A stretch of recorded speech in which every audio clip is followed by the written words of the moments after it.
பிரத்யேகமான திருமணப்பட்டு விவாஹா தி சென்னை சில்க்ஸ்.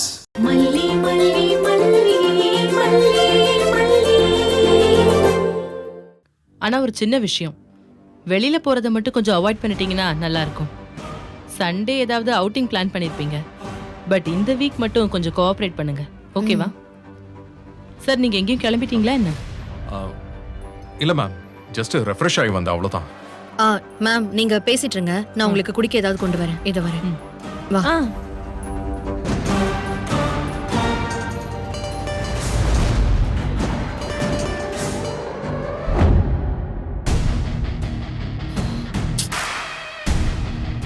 இப்போ என்ன பண்றது?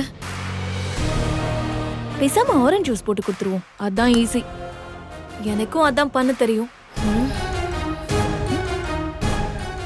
நீங்களே பண்றீங்களா? எனக்கு ஓகே தான். ஐயோ அதானே, உன் அம்மாக்காரி மாதிரி தானே இருப்ப நீயும். இப்போ என்ன ஆச்சு? இந்த ஆபீசர் பொம்பளை இங்க வந்து உட்காந்துக்கிட்டு இருக்கா. இந்த நேரம் பார்த்து அந்த மல்லியை நம்ம வீட்டை விட்டு துரத்தி விட்டுருக்கோம். அத பத்தி கேட்டா உனக்கு லெமன் ஜூஸ போடுறதுதான் கவலையா இருக்குல்ல. ஓ அத சொன்னீங்களா? ஆமால. சரி இப்போ என்ன செய்யறது? ஆளை பார்த்தா எல்லாரையும் நல்லா நோண்டி விசாரிப்பாங்க போல தெரியுதே. ஆமா, நம்ம வேணா ஏதாச்சும் அமௌண்ட் கொடுத்து ஆஃப் பண்ணலாமா? இந்த அம்மாவை பார்த்தா அப்படிலாம் வாங்குறவங்க மாதிரி தெரியல. அதுவும் சரிதான், ஸ்ட்ரிக்ட் ஆபீசர் மாதிரில பேசுறாங்க. இப்படி ஆளுங்க கிட்ட போய் பணம் அது இதுன்னு நீட்டணும்னு வெயி, வேற வேணையே வேண்டாம். விசாரிக்காம நமக்கு எதிரா ரிப்போர்ட் எழுதி வச்சுட்டு போயிட்டே இருப்பாங்க. இப்படியெல்லாம் இருந்து என்னத்தை சாதிக்க போறாங்க?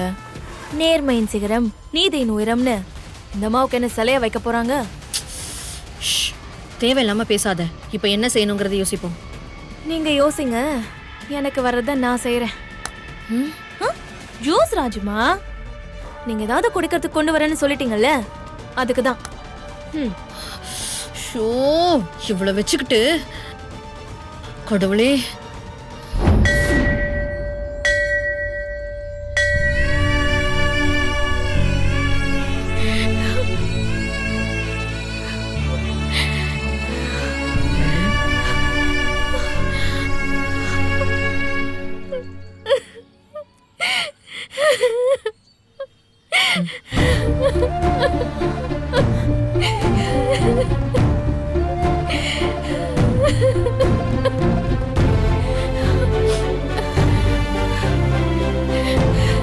அவ்வளவு வீராப்பா புள்ள உனக்கு. வீட்டுல பிரச்சனைனா உடனே பேக தூக்கிட்டு கிளம்பிடுவியா? என்ன பழக்கம் இது? யார்கிட்ட கத்துக்கிட்ட? இப்படி வந்து கோயில்ல உட்கார்ந்துட்டு இருக்கியே, பாக்குறவங்க என்ன நினைப்பாங்க? பாக்குறவங்க என்ன நினைச்சாலும் நினைச்சிட்டு போட்டோம்.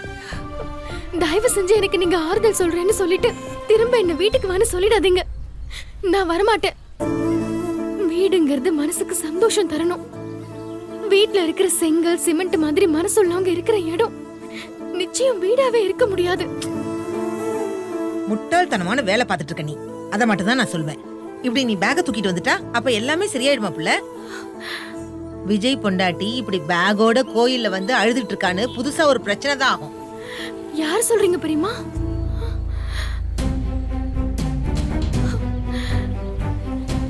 அப்படிலாம் என்ன யாரும் பார்க்கவும் இல்ல. அப்படி ஒரு அடையாளமும் எனக்கு பாரமா தான் இருக்கும். அது எனக்கு வேணாம் பெரியமா. நான் வெறும் மல்லி, அங்கன்வாடி மல்லி டீச்சர், அவ்வளவுதான் பெரியமா.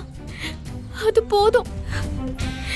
நான் செத்தா உங்க மக பாபானனோட தங்கச்சின்னு சொல்லுவீங்க தானே? எப்படி எப்படி எப்படி எப்படி? ஏன் மகளா? ஓ, பாபுவோட தங்கச்சியா இருப்பியா நீ? அப்பனா எதுக்கு பிள்ளை இங்க வந்து உட்கார்ந்துருக்க? ஓ, உங்க அண்ணன் வீட்டுக்கு போக வேண்டியதானே? பாபு அண்ணனுக்கு தங்கச்சி தான். ஆனா எத்தனை தங்கச்சிங்க வாழ்க்கைய எத்தனை அண்ணனுங்க சுமந்து சுமந்து ஓடா போயிருக்காங்க தெரியுமா? ஆம்பளைங்க நம்மள மாதிரி எல்லாம் புலம்ப மாட்டாங்க பெரியமா. எங்க அண்ணன் நிலைமைய அவர் என்ன பாக்குற பார்வையே சொல்லிடும். அப்புறம் நான் எப்படி அங்க போவேன்? ரொம்ப பொய் சொல்ற புள்ள. உன் மனசுல அப்படி எண்ணமும் சிந்தனையும் இருக்கு. நீ அங்க போயிட்டீனா அவனுக்கு நீ பாரமா இருக்க மாட்ட. நீ உழைச்சு அந்த குடும்பத்துக்கு தான் கொடுப்ப. அப்படிப்பட்ட ஆள் தானே நீ. என்கிட்டயே சும்மா புழுகாத. சரி, ஆமா, எதுக்காக நீ அங்க போக மாட்டேங்கிற? உனக்கு ஏன் அங்க போக தோணலன்னு நான் சொல்லட்டுமா? உன் அண்ணி இருக்காளே நாகு, அவதான். அவ உன்னை சேர்த்துக்கவே மாட்டா. அதுதானே உண்மை? ஐயோ, இப்ப எதுக்கு நீ அழற? அதுதானே போல யதார்த்தம். கூட பிறந்த அண்ணன் வீட்டுக்கு கூட போக முடியல. பிறந்த வீடும் இல்லாம புகுந்த வீடும் இல்லாம இருக்கிற பொண்ணுங்களுக்கு கடவுள் இருக்காருல்ல, எனக்கு ஒரு வழி காட்டுவாரு பெரியம்மா.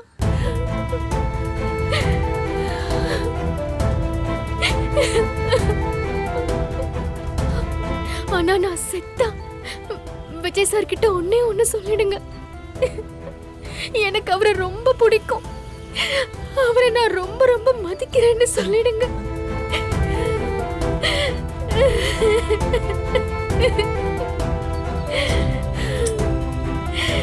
இப்படி ஒரு நிலைமை எந்த பொண்ணுக்கும் வந்துடக்கூடாது பெரியம்மா. நான் எப்படி இருந்தேன், அன்பு ஒருத்தரை கோழையாக்கிடுது இல்ல பெரியம்மா. ஏய், அதெல்லாம் நீ ஏதானே ஏற்படுத்திக்கிட்ட புள்ள. உனக்கு என்ன புள்ள அவ்வளவு வரட்டு கௌரவம்? அந்த கனடாக்காரி அப்படி என்னென்ன கேள்வி எல்லாம் என்ன கேட்டிருக்கா? அதெல்லாம் இந்த காதுல வாங்கி இந்த காதுல அப்படியே விட்டுட்டு திரும்ப திரும்ப திரும்ப நான் உன் வீட்டு வாசப்படி வந்து மிதிக்கல. ஏன் வீடுன்னு சொல்லாதீங்க பெரியம்மா. ஆமா, இப்ப அதான் ரொம்ப முக்கியம். அப்படியே கரெக்ட் பண்றா பாரு. இத பாரு புள்ள, இந்த சூடு சொரணை எல்லாத்தையும் ஓரமா வச்சுட்டு வாழற வழிய பாரு. என்ன புள்ள அப்படி பாக்குற? உன் வயசு என்னோட அனுபவம். நானும் சின்ன வயசுல இருந்து உழைச்சு என் சொந்த கால்ல நிக்கிறவதான்.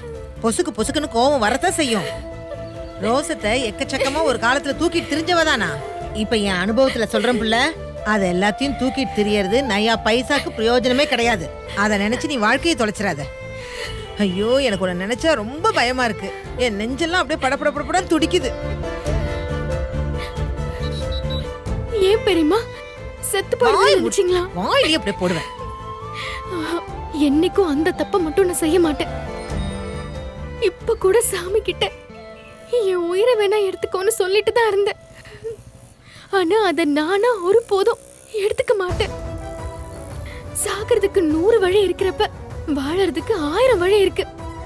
வாழவே முடியாத பெரியம்மா. பயப்படாதீங்க, உங்களுக்கு பாரமா நான் வரமாட்டேன். தனியா என் வாழ்க்கையை நான் பார்த்துக்க முடியும். அந்த நம்பிக்கை எனக்கு இருக்கு. விதி இதான்னு சொல்றப்போ யாரும் அதை மாத்த முடியாது. அதே விதிதான் உன்னையும் விஜய் மாப்பிளையும் சேர்த்து வச்சிருக்கு. நாமளா எடுக்கிற முடிவுக்கு விதியை துணைக்கு கூப்பிட்டு வச்சுப்போம். வேணான்னு நினைக்கிற விஷயத்துக்கு விதியை அப்படியே விலக்கி வச்சுப்போம் இல்ல? விடுங்க பெரியம்மா, நடக்கிறது போல நடக்கட்டும். அப்படியெல்லாம் உன்னை விட்டுட்டு போக முடியாது பிள்ளை. அடிச்சாலும் பிடிச்சாலும் உன் புருஷன் வீடு தான் உன் வீடு. உன் அண்ணன் சொன்னான்ல. ஐயோ, கொஞ்சம் பொறுமையா இருப்புல. வா வா. அங்க நடந்தது தெரியாம பேசாதீங்க பெரியம்மா. ஐயோ, எனக்கு எல்லாமே தெரியும் சாமி. புருஷன் கோபத்துல 1-2 வார்த்தை பேசுறதுதான். அதுக்காக இப்படி பேக் தூக்கிட்டு வரதெல்லாம் என்னைக்குமே நான் ஒத்துக்கவே மாட்டேன். அப்படிலாம் பார்த்தா நாட்டுல 3/4 குடும்பம் பிரிஞ்சுதான் கிடக்கணும். எதுக்குதான் இந்த காலத்து பிள்ளைங்களுக்கு இப்படி மூக்கு மேல கோபம் வருதோ?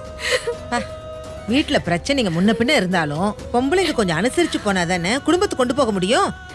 இத பாரு மல்லி, நான் திரும்பவும் சொல்றேன், அதுதான் உன்னோட வீடு. நீ அங்கதான் போகணும். சாரி பெரியம்மா, உங்க மேல நான் மரியாதை வச்சிருக்கேன். இருந்தாலும் இந்த விஷயத்துல என்ன கட்டாயப்படுத்தாதீங்க. நான் நல்லா யோசிச்சுதான் அங்கிருந்து கிளம்பி வந்திருக்கேன். திரும்பவும் அங்க போறதா இல்ல. இதுதான் உன் முடிவா? ஐயோ கடவுளே, இது என்ன சோதனை! இவ ஒரு முடிவு எடுத்தான்னா அதுல இருந்து மாறவே மாட்டாளே. இவளை நான் திரும்பவும் அந்த வீட்டுக்கு எப்படி கூட்டிட்டு போவேன்? நீ தான் எனக்கு ஒரு வழியை காட்டணும். உன்னைதான் நம்பி இருக்கேன். இப்பவும் பாரு, போக்கு இல்லாம உன்னை தேடிதான் வந்திருக்கா. நீ தான் அவளுக்கு நல்ல வழியை அமைச்சு கொடுக்கணும்.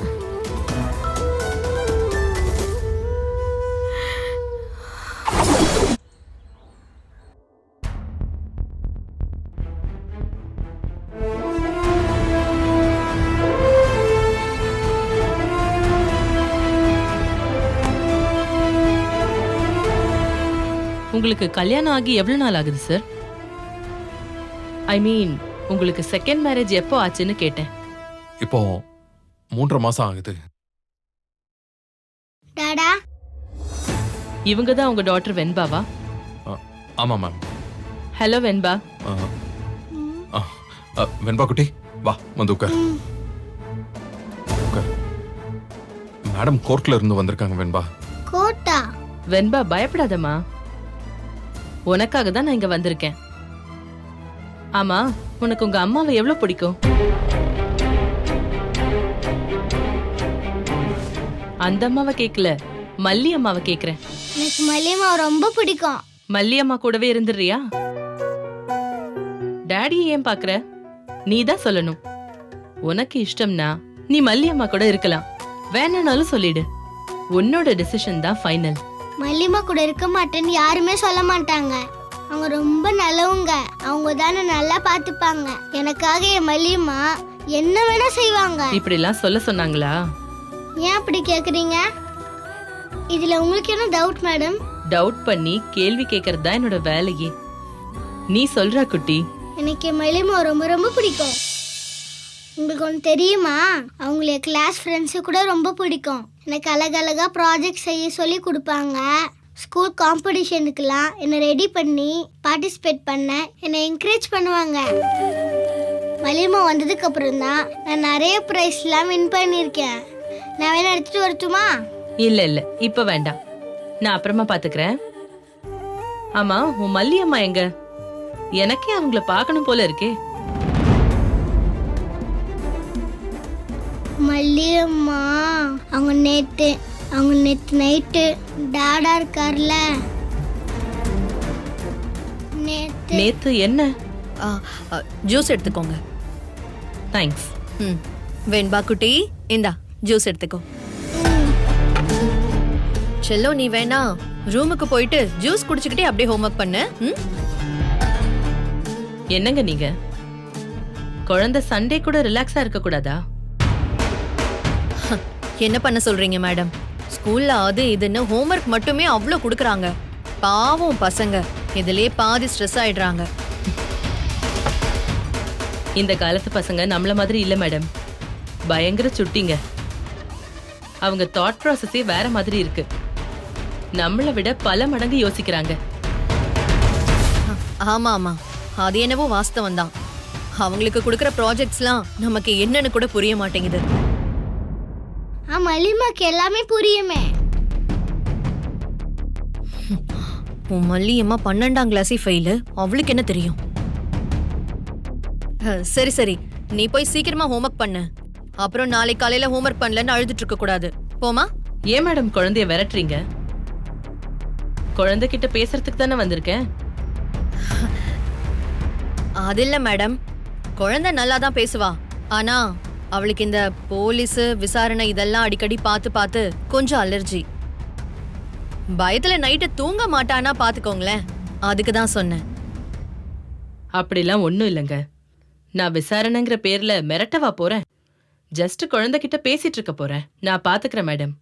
குழந்தைய அழகா ஹேண்டில் பண்ணுவேன். Don't worry. எனக்கு சைல்டோட சைக்காலஜி தெரியும் மேடம். நான் பாத்துக்கிறேன். நீங்க வேற ஏதாவது வேலை இருந்தா பாருங்க. வெண்பா குட்டி, மேடம் கேள்வி கேட்பாங்க, நீ பயப்படாம பேசணும், சரியா? ஏதாவதுன்னா அத்தையை கூப்பிடு, வந்துடுறேன், சரியா? சார், நீங்க 2 பேரும் அப்படி போறீங்களா? நான் குழந்தைகிட்ட கொஞ்சம் தனியா பேசணும். பேசலாம். வெண்பா, டாடா இங்கதான் இருப்பேன். பயப்படாம மேடம் கேக்குற கேள்விக்கெல்லாம் பதில் சொல்லு.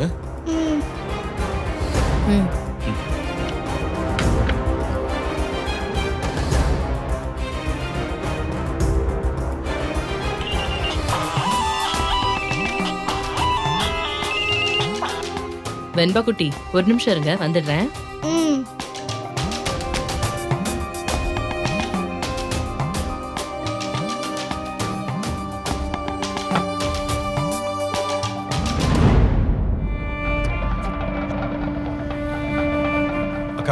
இப்படி ஆகும் சத்தியமா நான் நினைக்கவே இல்லக்கா. இவ்வளவு நாள் வெண்பாக்காக தான் நான் இருக்கேன்னு சொல்லிட்டு கஸ்டடி ஆபீசர் வந்திருக்கிற இந்த நேரம் பார்த்து மல்லி வீட்டை விட்டு போயிட்டாளக்கா. இப்போ உங்க வைஃப் எங்கன்னு கேட்பாங்க, நான் என்னன்னு பதில் சொல்றது? நாம இங்க வந்துட்டோம், அவங்க வெண்பா கிட்ட கேள்வி கேட்டுக்கிட்டு இருக்காங்க. அவ என்ன சொல்ல போறானே தெரியலக்கா. எனக்கு என்ன நடக்க போகுதுன்னு யோசிச்சாலே ஒரு மாதிரி படபடன்னு இருக்கு. வெண்பாவை நான் இழந்துருவணும்னு பயமா இருக்குக்கா. செத்தும் கொடுத்தா சீதக்காதின்னு ஒரு பழமொழி சொல்வாங்கல்ல. இங்க இருக்கிற வரைக்கும் நம்மள நிம்மதியா இருக்க விடல, தினம் தினம் ஏதாவது ஒரு பிரச்சனையை கிளப்பி நம்மள நிம்மதியா தூங்க விடாம பண்ணிட்டு இருந்தா. நேத்து தான் போனா, நிம்மதியா ஒரு ராத்திரி தூங்கி எந்திரிச்சுக்கல, அதுக்குள்ள இப்படி வந்து இன்னைக்கு பொழுது விடிஞ்சிருக்கு. எப்பேற்பட்ட ராசிக்காரின் பாரு அவள. ஆபீசர் இன்ஸ்பெக்ஷன் வந்ததுக்கு அவ எப்படிக்கா பொறுப்பாவா? நாம அவளுக்கு எவ்வளவோ கஷ்டம் கொடுத்தப்பலாம் எல்லாத்தையும் தாங்கிக்கிட்டு வெண்பாக்காக இங்க இருந்தா. இப்போ வெண்பாவையே மறந்துட்டு போற அளவுக்கு அவ மனச நம்ம ரொம்ப கஷ்டப்படுத்திட்டோமோன்னு தோணுதுக்கா. என்ன விஜய் பேசுற? இல்ல என்ன பேசுற? அவ குழந்தை பெத்துக்கணும் டாக்டரை போய் பார்த்து உன்னை மயக்க மாத்திரை வாங்கிட்டு வந்திருக்கா. தப்பு இல்லைன்னு நீ சொல்றியா? அப்படி உனக்கு ஆசை இருந்தா சொல்லிட்டு போக வேண்டியதானே விஜய். எங்க முன்னாடி ஏன் அவ மேல எந்த ஆசையும் இல்லாத மாதிரி நடிச்சிட்டு இருக்க? அக்கா, ஒருத்தி மேல இறக்கப்பட்டு பேசினா அவ மேல ஆசை இருக்குன்னு அர்த்தமா? கஸ்டடி கேஸ் ஃபைனல் ஸ்டேஜ்ல வந்து நிக்குதுக்கா. இங்க நடந்த பிரச்சனை, மல்லி வீட்ல இல்லாதது, இப்படி எல்லா விஷயமும் அந்த ஆபீசருக்கு தெரிஞ்சு ஒருவேளை வெண்பா என்னை விட்டு போற நிலைமை வந்துச்சுன்னா நான் இருக்க மாட்டேன்க்கா. சத்தியமா இருக்க மாட்டேன் அக்கா. அவருக்காக மட்டும்தான் நான் உயிரோடவே இருக்கேன். டேய், என்ன இது சின்ன புள்ள மாதிரி கண் கலங்கிட்டு இருக்க? வெண்பா கிட்ட விசாரிக்கிறாங்களேக்கா. எப்படியும் வெண்பா நேத்து நடந்ததை சொல்லிருவாளே. பயப்படாத விஜய், நீ பயப்படுற அளவுக்குலாம் எதுவும் நடக்காது. எப்படிக்கா பயப்படாம இருக்க சொல்ற? நீ ஒரு அம்மாவா இருந்து பாத்துப்பான்னு தானே வெண்பாக்கு நான் கஸ்டடி கேட்டிருந்தேன். அது என்னமோ உண்மைதான். ஆனா இந்த விஷயத்துல ஒன்னும் பெருசா பிரச்சனை எல்லாம் வராதுன்னு தான் நினைக்கிறேன். அக்கா, அப்படி யோகமா சொல்லி என்ன சமாதானப்படுத்த பார்க்காத. என்னால அந்த நம்பிக்கையெல்லாம் வச்சுக்கிட்டு இருக்க முடியாது. எது எப்படியோ எனக்கு வெண்பா வேணும்க்கா.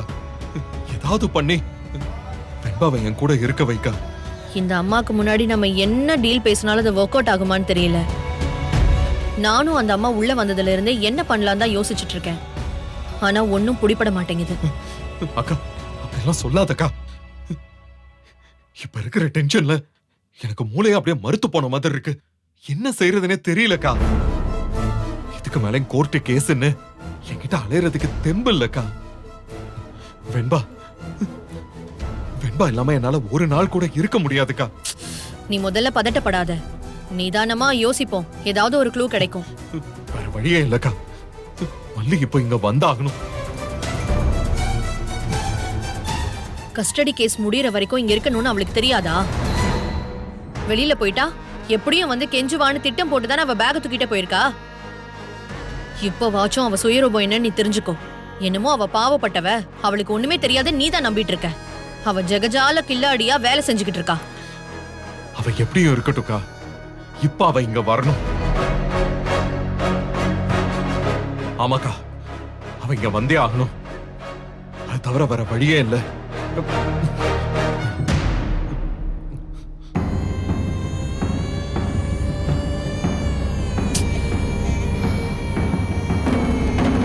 அவளை இந்த வீட்டை விட்டு விரட்ட எவ்வளவு சிரமப்பட்டோம். இவன் ஃபோன் பண்ணி போனவளை வர வச்சிருவான் போல இருக்கே. நடக்கிறதெல்லாம் ஏதோ ஒரு வழியில அவளுக்கு சாதகமா தான் இருக்கு. அவ போன் ஸ்விட்ச் ஆஃப்னு வருதுக்கா. அவ எங்க போயிருப்பா? எனக்கு என்ன பண்ண போறேன்னு தெரியலையே. கொஞ்ச நேரத்துக்கு முன்னாடி வரைக்கும் அவ மேல கோவமா இருந்தவன் பொண்ணு விஷயம்னு வந்ததும் திடீர்னு அந்தர் பல்ட்டி அடிக்கிறான். இவனே போய் தேடி பிடிச்சு அவளை கூட்டிட்டு வந்துருவான் போல இருக்கே. ச்சே, நாம ஒண்ணு நினைச்சா அது ஒண்ணு நடக்குது.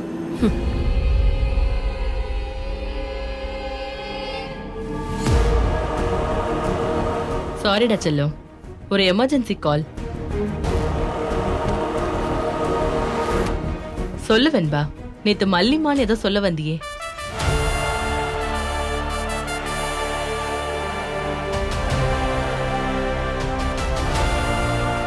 அது வந்து சொல்லு வெண்பா, எதா இருந்தாலும் தைரியமா சொல்லுமா. நேற்று வீட்டில் கொஞ்சம் பிரச்சனை நடந்துச்சு. டாடா மல்லியம்மா திட்டினாரு. உடனே மல்லியம்மா மல்லியம்மா வெண்பா, மல்லியம்மா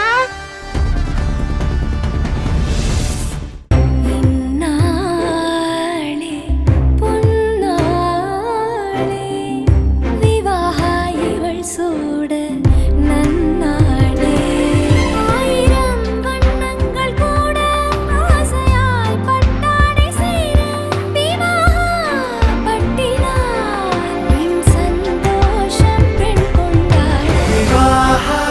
மணப்பெண்ணின் பிரத்யேகமான திருமணப்பட்டு விவாஹா த சென்னை சில்க்ஸ். இந்த வீடியோ உங்களுக்கு பிடிச்சிருந்தா லைக் பண்ணுங்க, ஷேர் பண்ணுங்க, காமெண்ட் பண்ணுங்க. மறக்காம சரிகமா டிவி ஷோஸ் தமிழுக்கு சப்ஸ்கிரைப் பண்ணுங்க.